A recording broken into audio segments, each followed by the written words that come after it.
Dios, tengo que encontrar ese documento. Yo sé, yo lo había dejado por acá, debe estar en alguna parte de este mundo. Sé que lo había encontrado y, por supuesto, aquí está.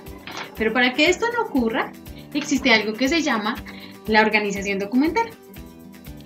La organización archivística es el proceso archivístico mediante el cual se realiza la clasificación, ordenación y descripción de todos los documentos de una entidad y, por supuesto, nuestros propios documentos personales.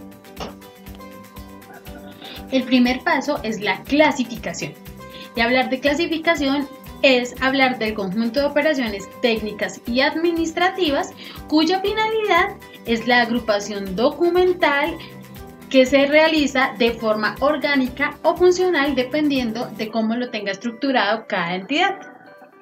Para ello es necesario realizar dos aspectos muy importantes. El primero es la identificación y el segundo es el agrupamiento sistémico de los documentos.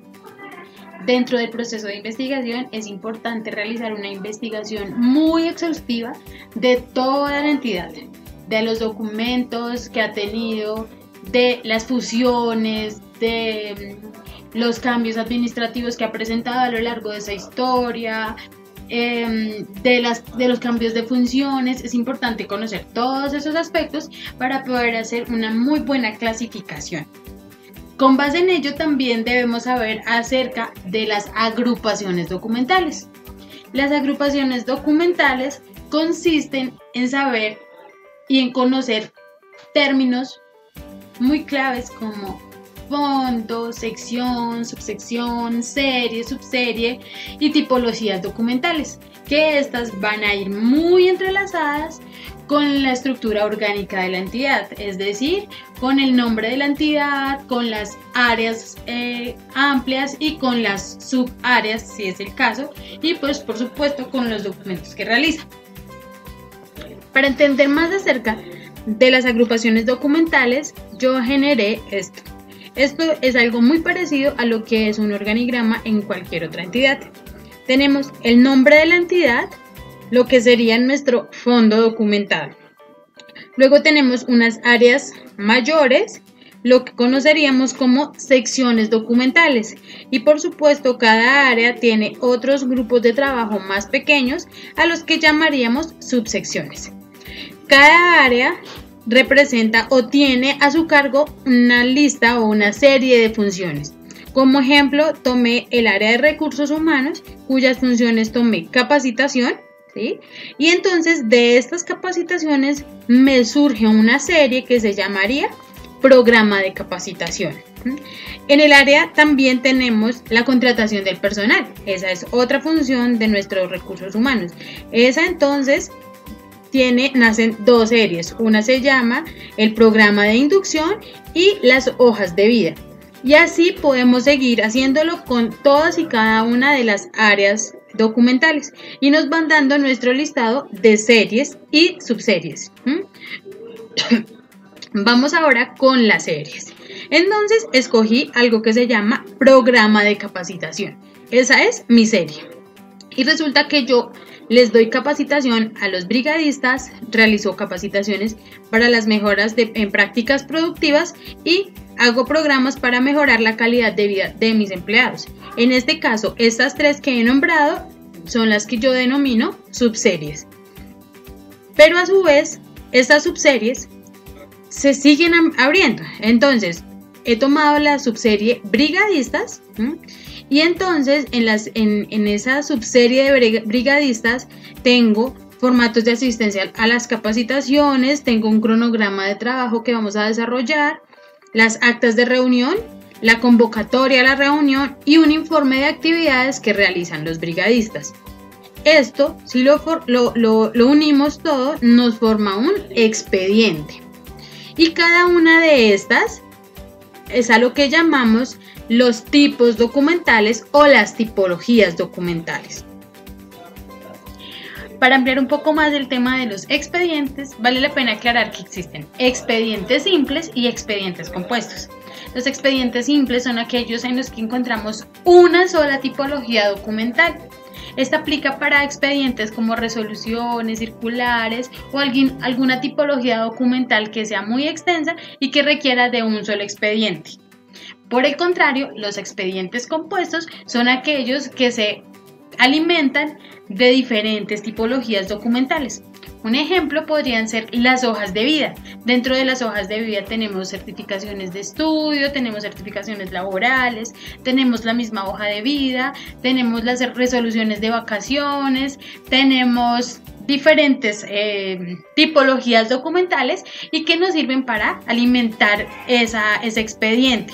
Y que no lo podemos separar porque si lo separamos va a ser mucho más complicado encontrar la información requerida en el momento deseado. En la archivística tenemos dos principios muy importantes, que son el principio de procedencia y el principio de orden original.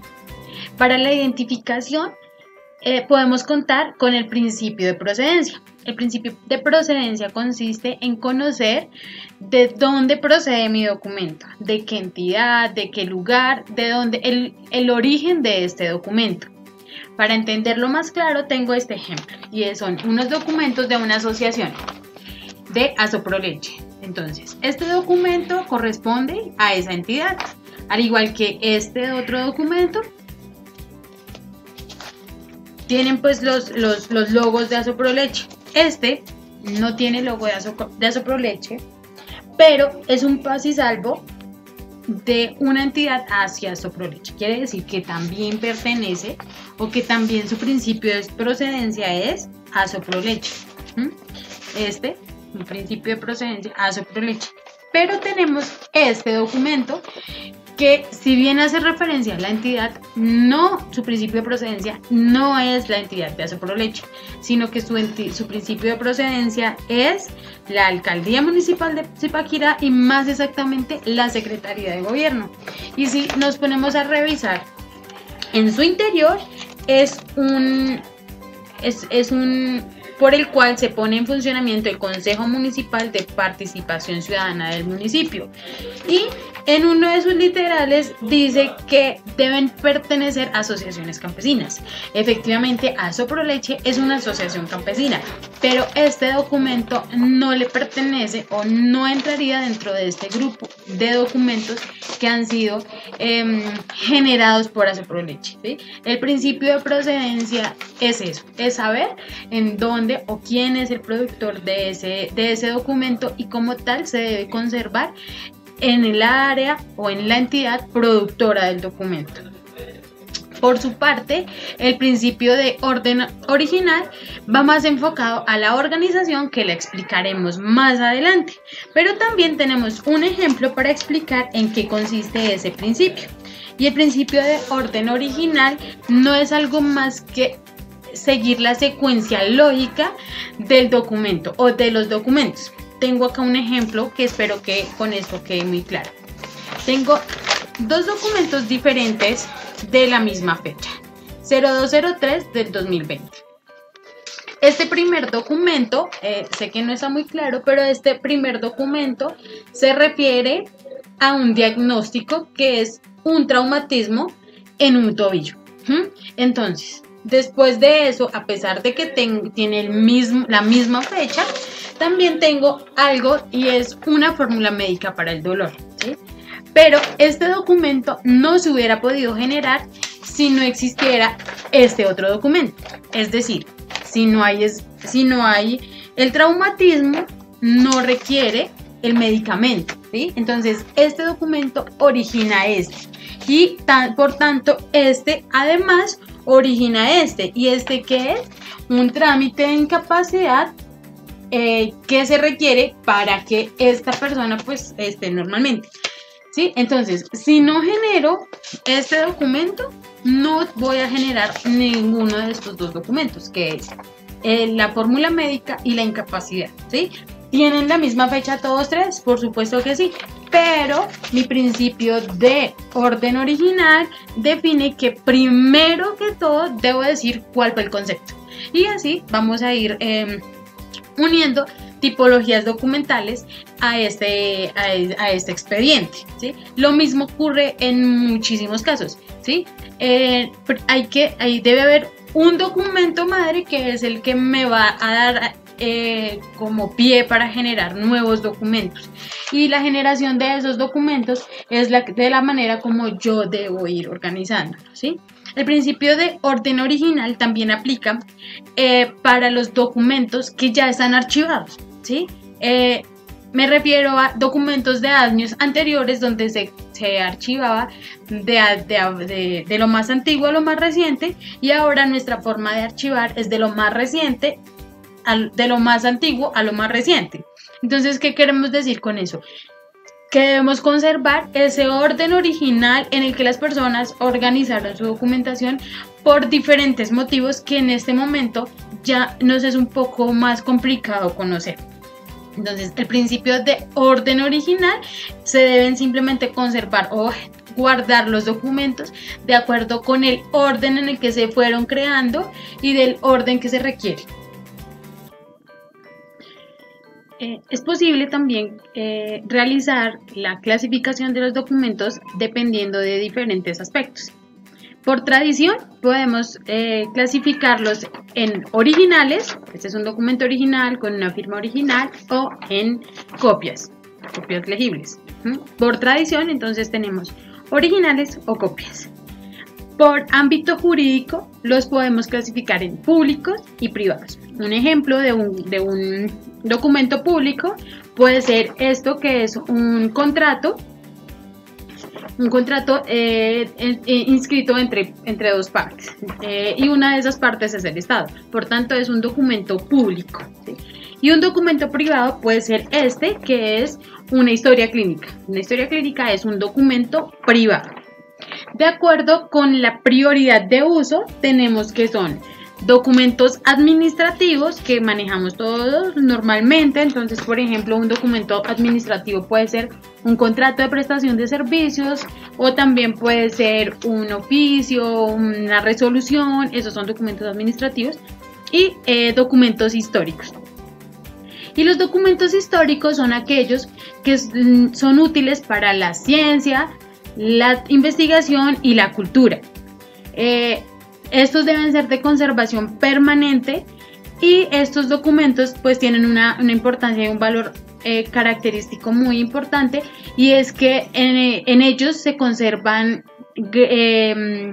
decisiones muy importantes. Un ejemplo puede ser los acuerdos del Consejo Municipal de cualquier entidad, o pueden ser documentos como los estatutos de una entidad, cosas que realmente tienen un valor de gran importancia y que en él se ven reflejados actos o acciones que marcaron el paso de la historia.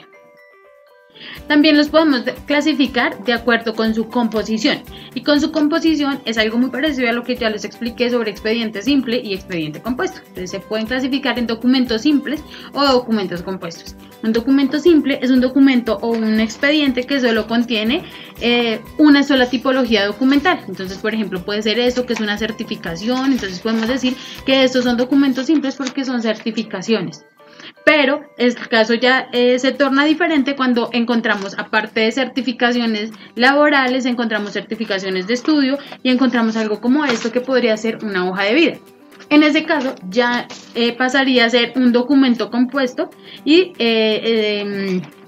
pues se denominaría hojas de vida. Entonces ya es un documento compuesto. Documentos simples, una sola tipología documental. Documentos compuestos, varias tipologías documentales. De acuerdo con el soporte.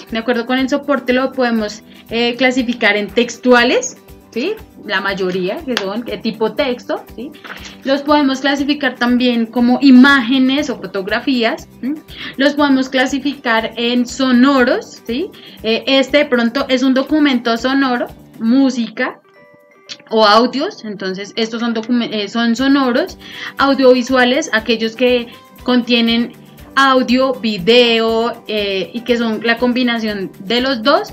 También son los que tenemos legibles por máquina. Este podría ser otro ejemplo de un documento legible por máquina, ya que necesitamos de una máquina para poder leer la información que hay aquí contenida. Otro legible por máquina son los CDs, las memorias USB, etcétera.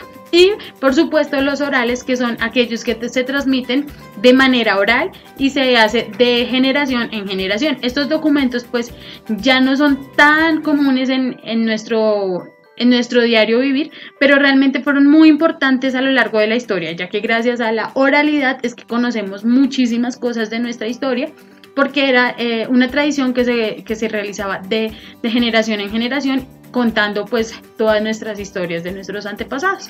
Esos son los documentos orales.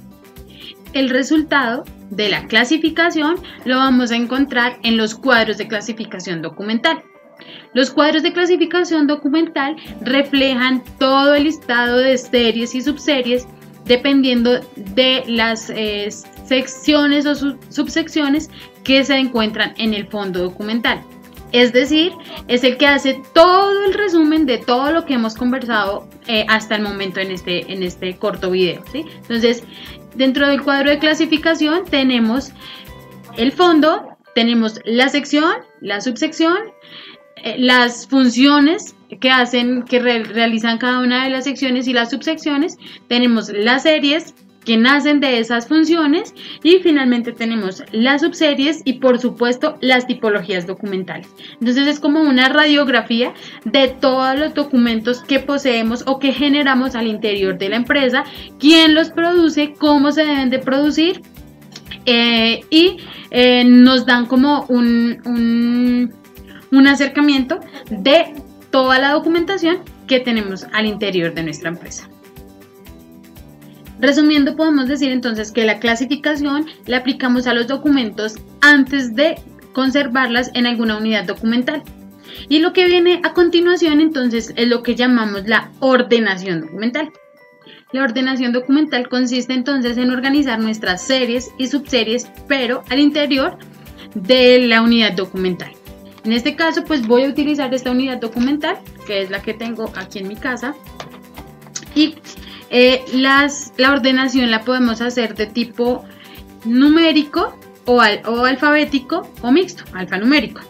Entonces voy a dar el ejemplo de cómo sería organizar una unidad documental de acuerdo con lo del tipo alfabético. Entonces yo lo que hice fue utilizar estos documentos y los organicé en orden pues del alfabeto: A, acueducto, INASCOL, productividad y uniminuto. Entonces así se organizarían de manera alfabética, pero también lo podemos utilizar o hay entidades que también lo pueden ordenar de acuerdo con la geografía, si tienen diferentes sedes, entonces se hace también de manera geográfica. Esa es otra opción de poder realizar la ordenación documental. Y luego tenemos la ordenación numérica. La ordenación numérica la podemos realizar de acuerdo con los números 1, 2, 3, 4, 5, o podemos hacerlo utilizando las fechas, que fue lo que hice en este caso. Organicé estos documentos por fechas. Entonces esta es de diciembre del 2001. Esta es del 25 de agosto del 2009. Este es del 25 de septiembre del 2004. Y este es del 14 de agosto del 2019. Quiere decir que están organizados por fecha. También podemos hacerlo mixto, que es alfanumérico, y es la combinación de números y letras. Es muy poco usada, entonces pues por eso no la traje a colación, pero se puede realizar igualmente. Esta se utiliza normalmente para definir series o subseries, más no para de pronto organizar la carpeta al interior. Para ordenarla no es tan común, pero normalmente se podría en las facturas o en algún tipo documental que presente esta característica. Una vez tenga organizado mi documento de manera cronológica o de manera numérica o alfabética, como hayamos decidido, procedemos a foliar la documentación. Antes de foliar, antes de iniciar nuestro proceso de foliación, debemos revisar que efectivamente nuestros documentos, realizar una valoración primaria en la que nuestros documentos realmente correspondan a lo que queremos conservar. Entonces, en este caso, por ejemplo, este documento no corresponde, entonces debo sacarlo para que mi expediente me quede de la mejor manera. Y luego inicio mi proceso de foliación. En este caso va a ser la primera vez que voy a foliar. Y foleo en la parte superior derecha del documento y empiezo con los números arábigos. 1, 2, 3 y así sucesivamente.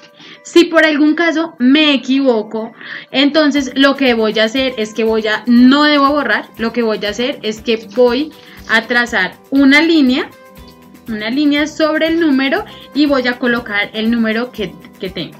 Si encuentro de pronto un expediente que ya ha sido foliado y que resulta estar mal foliado en alguna parte, lo que también debo hacer es exactamente lo mismo: cruzar una línea y colocar el número que corresponde. No debemos borrar porque la foliación refleja la ordenación de nuestro expediente en su interior. Es importante realizarla para conocer qué documentos tenemos y cuántos documentos tenemos. Nos ayuda para ir alimentando nuestro inventario, nuestro formato único de inventario documental. Además, también es importante recordar que la foliación en la foliación nos ayuda a saber cuántos documentos tenemos. Recordemos que una carpeta debe tener un máximo de 200 folios. Si la carpeta sobrepasa este número, lo que hacemos es que generamos una nueva carpeta y esta ya no la empezamos a foliar con el número 1, sino con el número 201, porque es continuidad de la primera carpeta. Y así sucesivamente, sin importar cuántas carpetas vayamos a tener del mismo expediente. Es importante además saber cuántas carpetas tenemos y eso para el siguiente proceso, que es la descripción documental.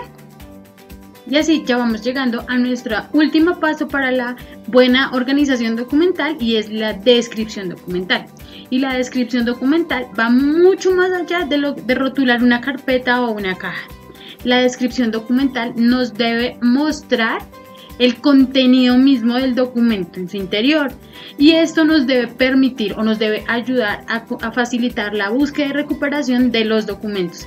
Por tanto, eso se debe realizar teniendo en cuenta el lugar donde se escribió, las fechas que lo contienen, el tema principal del documento o el nombre de la serie o subserie a la que corresponde. Entonces eso es básicamente de lo que se trata la descripción documental. Pero la descripción documental nos deja grandes instrumentos que nos permiten realizar la búsqueda. Una vez tengamos nuestro expediente terminado, nuestra carpeta lista, foliada y organizada de acuerdo con todos los estándares del Archivo General de la Nación, en una carpeta que tenga que esté avalada por el AGN o que nos hayan dado pues como la autorización para utilizarlas. Entonces vamos a guardar nuestro documento en la estantería. Pero para que podamos recuperarlo fácilmente, no se nos pierda y no estemos durante horas buscándolo, entonces para eso existe la descripción documental. Y la descripción documental, como ya les comenté, trae una serie de herramientas o de instrumentos que nos permiten ayudarnos con esa búsqueda y recuperación de documentos. La más importante y en la que más nos podemos basar es el formato único de inventario documental. Recordemos que ya lo hemos venido llenando con la ordenación, ¿sí? Y que la ordenación nos va dando una serie de elementos que podemos utilizar.